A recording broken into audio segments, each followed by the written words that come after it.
Wabarakatuh. Bagaimana kabar anak-anakku hari ini? Semoga kita semua senantiasa diberikan semangat untuk terus belajar. Baik anak-anak, jangan lupa tunjukkan senyummu, tunjukkan semangatmu. Anak-anak, hari ini kita akan masuk pada bab yang keempat. Jadi, materi kita hari ini adalah tentang sastra, yaitu tentang bagaimana kita mengembangkan cara kita berimajinasi melalui cerita. Dalam gambar ini, pada tahun kemarin, kakak tingkat kalian bisa bertemu untuk role playing atau bermain peran. Semoga pandemi segera berakhir dan kita bisa ketemu dan praktek seperti ini anak-anak. Amin. Masih ingat dengan materi tentang cerita rakyat? Saya yakin masih ingat.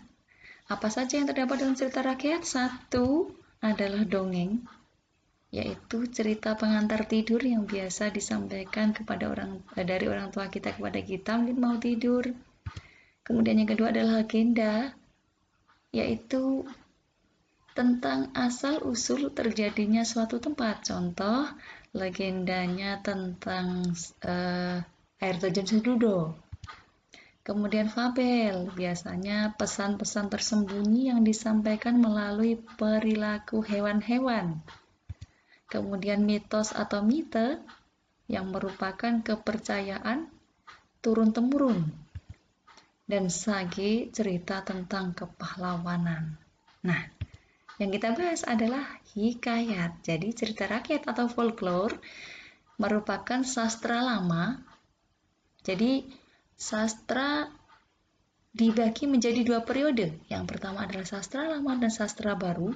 Nah, sastra sendiri dibagi menjadi puisi dan prosa. Nah, di sini kita membahas tentang prosa atau ceritanya. Nah, hasil akhirnya kalau dulu anak-anak membahas cerita rakyat hanya pada cerita rakyatnya saja, namun di tingkatan kita, di tingkatan SMA atau madrasah aliyah, kita akan membahas cerita rakyat yang akan kita bandingkan dengan cerita baru atau prosa baru. Jadi sastra lama kita bandingkan dengan sastra baru, dan nanti hikayat akan kita bandingkan dengan cerpen. Penasaran? Mari kita bahas berikutnya.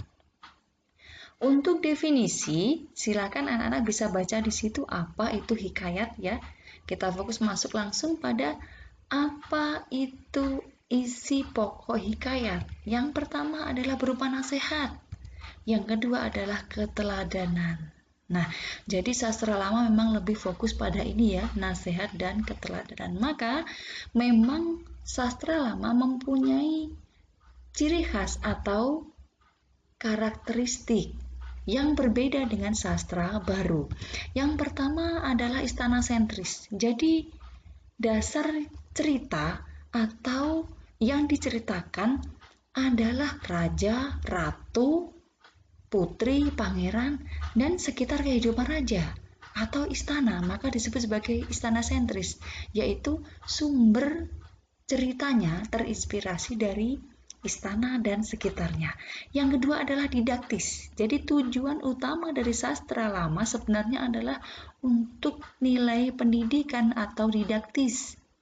Tidak ada nilai jual atau sekarang disebut sebagai nilai komersil atau dijual belikan seperti sastra-sastra baru. Yang berikutnya adalah pasti terdapat kemustahilan. Jadi dalam tokoh biasa terdapat kemustahilan, tahyul dan lain sebagainya. Nah, biasanya berkaitan dengan berikutnya ini. Nah, terdapat kesaktian tokoh. Nah, biasanya pahlawan-pahlawan yang ada di dalam cerita rakyat atau hikayat di sini pasti mempunyai kesaktian tertentu atau keistimewaan tertentu. Nah, kemudian semua sastra lama adalah anonim. Jadi tidak ada nama pengarangnya. Tidak diketahui nama pengarangnya, seperti misalnya asal-usul Gunung Semeru, asal-usul air terjun Sedudo.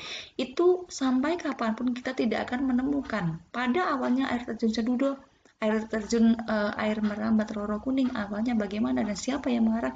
Karena memang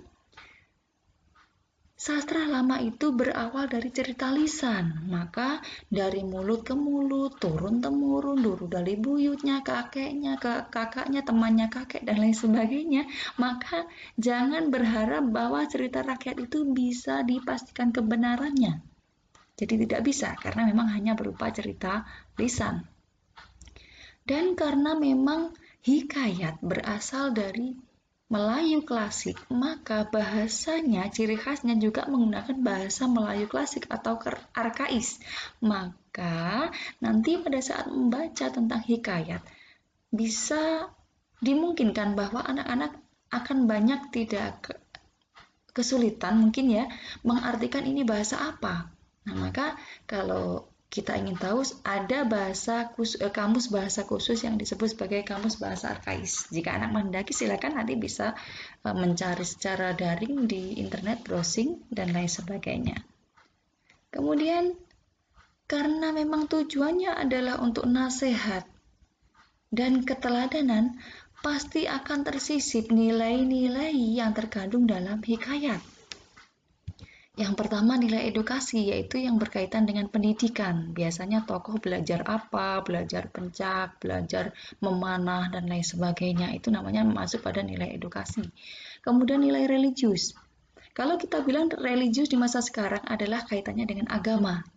Ya, Islam, Kristen, Hindu, Buddha, Konghucu. Tapi kalau dalam sastra lama, nilai religius adalah nilai yang berkaitan dengan bagaimana tokoh mengakui adanya kekuatan lain selain kekuatan tokoh itu sendiri. Misalnya mengakui ada kekuatan api, menyembah angin. Nah, itu sudah masuk pada nilai religius. Berikutnya adalah nilai budaya, adalah bagaimana sikap tokoh menghadapi adat, istiadat, budaya, atau yang biasa dilakukan oleh masyarakat tersebut dalam menghadapi sebuah permasalahan.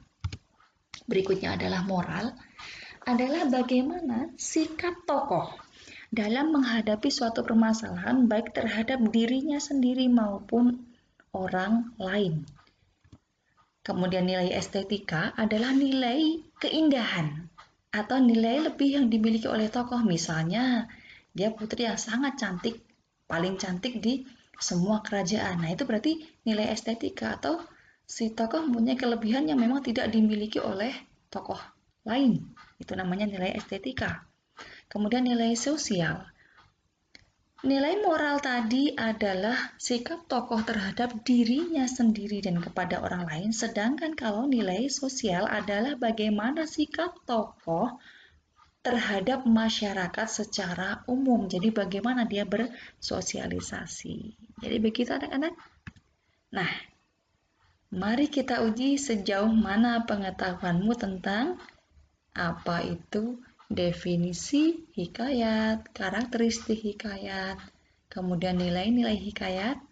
Jadi, sebagai bahan presensi hari ini, silakan masing-masing anak menyampaikan hasil membaca dengan cara menjelaskan tentang definisi hikayat, karakteristik hikayat, nilai-nilai yang terdapat dalam hikayat, atau hal-hal yang berkaitan dengan definisi, karakteristik, dan nilai-nilai dalam hikayat. Sampaikan dalam voice note paling banyak 3 kalimat saja. Contoh nama Siswanti nomor absen 16. Hikayat adalah cerita turun-temurun, maka tidak bisa dipastikan kebenarannya. Nah, bisa dimulai dari sekarang. Namun anak-anak, untuk bahan pertemuan yang akan datang, kita akan praktik menganalisis karakteristik dan nilai-nilai hikayat. Jadi, pastikan semuanya belajar. Silakan sambil mempersiapkan anak-anak. Jangan lupa semangat, semangat, dan semangat. Assalamualaikum warahmatullahi wabarakatuh.